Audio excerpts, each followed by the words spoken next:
3 siècles de rituels. Une seule famille. Tawaraya n'a jamais eu de site officiel. Pourtant, les rois du monde s'y sont perdus.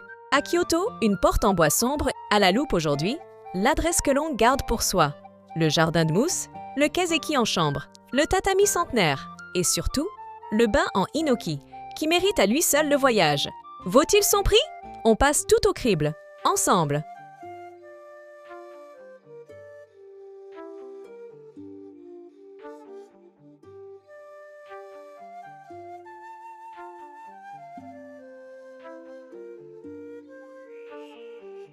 Ce seuil en bois patiné est la frontière entre Kyoto et autre chose. On pousse la porte du Tawaraya et le bruit de la ville s'évanouit d'un coup. Un jardin de mousse verte et de pierres grises s'étend, silencieux, à droite.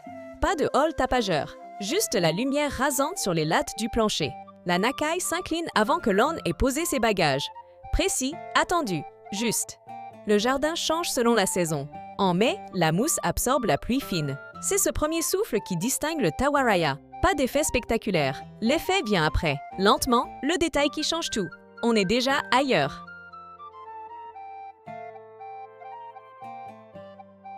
« 15 plats servis en chambre, un à un, par une Nakai en kimono bordeaux. Le kazeki du Tawaraya suit le calendrier des marchés de Nishiki, pas les guides. Chaque plateau arrive au rythme de la conversation. Personne ne presse, le dashi fume légèrement. La laque noire reflète la flamme d'une bougie posée bas. Il y a des textures que les mots maltraitent. Le tofu qui cède, le yuzu qui tranche. On comprend ici ce que saisonnier signifie vraiment. Pas un menu, un calendrier. La vaisselle, choisie pièce par 18 chambres, toutes différentes, et pourtant unies par le même silence. Le futon est déroulé à la main chaque soir, sur un tatami qui craque à peine. Dans l'alcôve, le tokonoma, une branche de prunier, changée chaque matin. Les bois centenaires ont cette teinte indéfinissable, entre le miel et la cendre. Pas de télévision, pas de minibar, juste la lumière filtrée à travers le shoji. La nuit, on dort au niveau du sol, enveloppé dans du coton épais et frais. C'est une chambre qui réapprend le corps à se poser.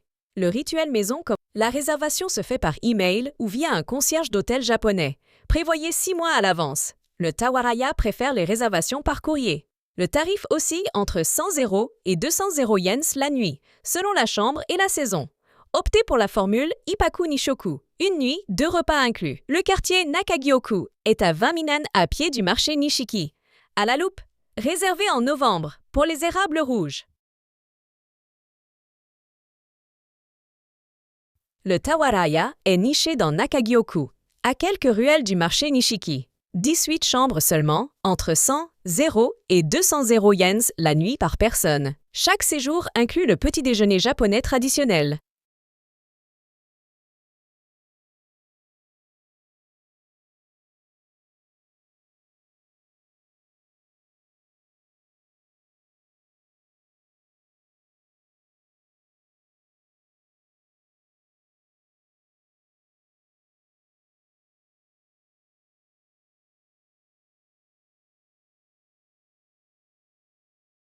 Le Tawaraya ne se visite pas. Il s'apprivoise, nuit après nuit, geste après geste. Si une adresse mérite d'être tenue secrète dans un carnet, c'est bien celle-là. Chaque semaine, Hôtel Loupe pose sa loupe sur un lieu qui a une âme. Abonnez-vous et recevez chaque enquête avant tout le monde. En novembre, à Kyoto, les érables et le hinoki font le reste.